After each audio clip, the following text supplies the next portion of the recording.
Sitting in the taxi in the front seat on my way back from Sabada Palace, we got into a traffic jam, and in front of us, directly the car in front, was one of these vans with an open back, and in it were about 5 young boys who had been working,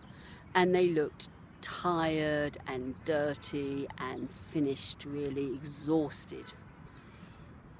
and they had sort of long sort of faces.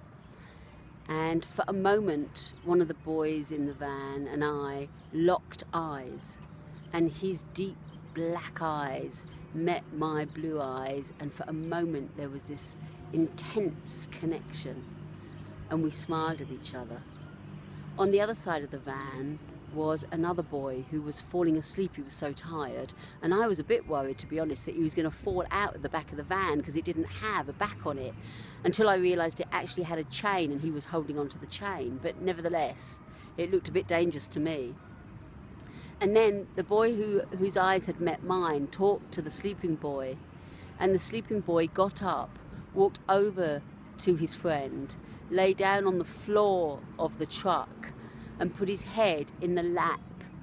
of the boy with the dark eyes, and he lifted his arm and placed it around him in a sort of a hug, stroking his head as his friend slept. I could have cried, because when my eyes met their eyes and I looked at them, I just felt, here was I, a university-educated, European, relatively wealthy and healthy woman with prospects in life. And there were they, sort of dirty, tired, no university education, poor, probably having to do that job year and year and year until they can't work anymore.